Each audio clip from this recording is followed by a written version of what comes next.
तब गोकर्ण महाराज बोले अब हम कहा जाने कि तुमने कथा को कैसे सुनो तो है, क्योंकि तुम्हें नहीं पता है श्रोता महाराज होते 3 प्रकार के। कितने प्रकार के? 3 प्रकार के। कौन कौन से? एक होता है श्रोता, एक होता है सोता और एक होता है सरोता। ये महाराज 3 श्रोता बताए गए हैं। अब इनमें अंतर सुनो। श्रोता वो होते हैं जो बेशक 5 मिनट के लिए टाइम निकालें और 5 मिनट के लिए टाइम निकाल के पंडाल में आए जाएं और पंडाल में आए के बैठ जाएं और तन मन धन से 5 मिनट कथा को भाव से सुने। तो जो तन मन धन से कथा को सुनता है, जो भाव से कथा को सुनता है, वो सच्चा श्रोता होता है। सोता कौन होते हैं? सोता वे होते हैं कि जो पंडाल में आए नहीं और सोए नहीं, ऐसे होते हैं सोता। हाँ, एक बात बताइए, नींद जो है, नींद, ये नींद कुंभकर्ण की पत्नी थी। नींद जो है ये कुंभकर्ण की पत्नी है महाराज। जब प्रभु श्री राम ने कुंभकर्ण का वध किया तो वध करने के बाद में नींद ने राम जी से कहा, प्रभु तुमने मेरे पति को मार दिया, अब मेरे पति को मारने के बाद में अब तुम मेरी सुने जाओ। राम जी बोले सुनाए दो। तो नींद महारानी ने कही कि तुम जाए तो रहे हो, लेकिन जहां जहां तुम्हारी कथाएं होंगी वहां मेरा वास। हाँ, तो आप लोगों ने कभी ये देखा हो सत्संग में बैठो, कीर्तन में बैठो या कथा में बैठो, महाराज सबसे पहले नींद ही आने लगा।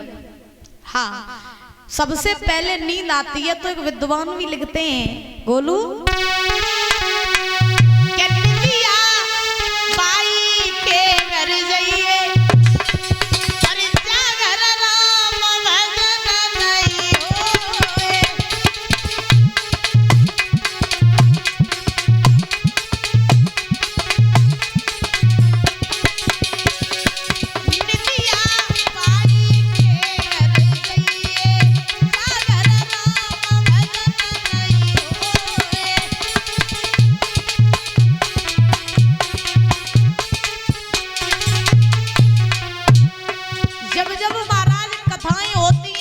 होते, सत्संग होते, नींद पहले आ जाती है। और सुनो,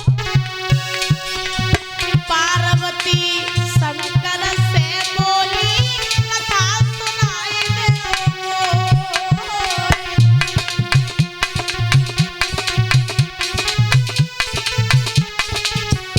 मनोज भैया, अरे शंकर जी ने कथा सुनाई तो पार्वती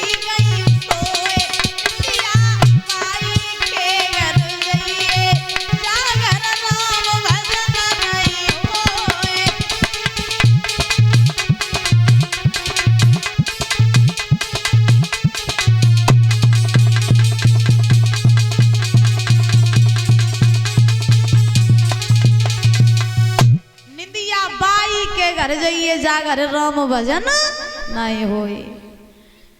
पार्वती शंकर से बोली कथा सुनाए दे मोए, और शंकर जी ने कथा सुनाई तो लो पार्वती गई सोए, है ना मैया? हाँ, तुम लोगों को तो नई नींद भी आ रही है, बताए दियो, बगाए दिए, ठीक। हाँ, तो महाराज अब सोता वो होते हैं कि जो पंडाल में आते और आकर के सो जाते। और सरोता कौन होते हैं? सरोता महाराज वे होते क्या घर से चले और विचार बनाया कि आदेश भैया जी भागवत करवाए रहे हैं और कोई बिटिया आई कथा कहवे काजे। हाँ, वही वायरल वाली बिटिया आई कथा कहवे काजे, मैंने मुँह गाना गाओ तो बीमारी गा लो। तो बहुत से लोग सोचते हैं कि चलो भाई शास्त्री को देख यहाँ चले कि देख गोरी है, काली है, छोटी बड़ी कैसी है। तो महाराज सरोता पे होते हैं जो कछु कछु तो पंडाल की सजावट देखना, कछु कछु तो शास्त्री देखना, और कछु कछु लोग तो जब देखना देखे पंडाल में आदेश भैया ने भागवत करवाई, देखे को आओ कथा सुनवी काज। हाँ, तो जे होते सरोता, और ध्यान रखना, सोता सरोता बनोगे तो भवसागर से पार नहीं होगे। अगर बनना ही चाहते हो तो सच्चे श्रोता बन जाओ, जो परमात्मा से मिल जाओ। बोली गोविंद भगवान की, बोली लालपुरी महाराज की। इसीलिए जब भी भागवत सुनने के लिए आओ तो भाव बना करके आया करो, सच्चे श्रोता बन करके आया करो। महाराज इधर गोकर्ण महाराज ने ऐसे धुंधकारी की मुक्ति कराई। धुंधकारी परम धाम को चले गए। इधर गोकर्ण महाराज जी भी भक्ति करने के लिए जंगल में चले गए। गोकर्ण महाराज जी भी भजन में लीन हो गए। उसके बाद में इधर 88,000 ऋषियों ने प्रश्न किया सूत जी महाराज से, प्रभु मैं आपसे एक और प्रसंग सुनना चाहता हूं। तो महाराज सूत जी बोले, बताओ कौन सा प्रसंग सुनना चाहते हो। तो 88,000 ऋषियों ने जवाब दिया कि हम सुनना चाहते हैं कि द्वापर युग में एक बहुत बड़ा युद्ध हुआ था, महाभारत का युद्ध। तो हम जानना चाहते हैं कि वो युद्ध क्यों हुआ था, किस कारण से हुआ था। तो आप कृपया कर मुझे ये वो सारा रहस्य बता दीजिए। तो सूत जी महाराज ने जवाब दिया कि अगर तुम महाभारत की कथा सुनना चाहते हो तो मैं तुम्हें जरूर सुनाऊंगा। एक समय की बात कि महाराज हस्तिनापुर का राज्य था, और जब हस्तिनापुर का शासन चल रहा था तो एक राजा थे जिनका नाम था विचित्रवीर। विचित्रवीर के 2 पुत्र थे महाराज, जिनका नाम था धृतराष्ट्र और पांडु। धृतराष्ट्र जो थे वो जन्म से अंधे थे, और जब जन्म से अंधे थे तो महाराज पांडु जो थे इनको भी श्राप लगा था, तो पांडु की भी मृत्यु हो गई थी। जब पांडु की मृत्यु हो गई थी तो इनके जब पांडव हुए थे तो प्रमाण ये मिला है कि पांडव हुए तो जरूर थे, लेकिन ये महाराज वरदान से हुए थे पांडव। और जब पांडव वरदान से हुए थे तो विचित्रवीर ने महाराज अपना शासन सारा पांडवों को दे दिया, क्योंकि धृतराष्ट्र जो थे वो अंधे थे तो वो शासन चला नहीं पाते।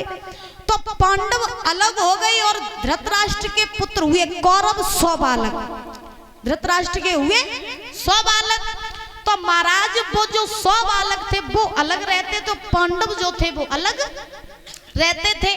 जब कौरव पांडव अलग अलग रहते थे तो कौरवों में सबसे बड़ा था दुर्योधन, और महाराज पांडवों में सबसे बड़े थे युधिष्ठिर।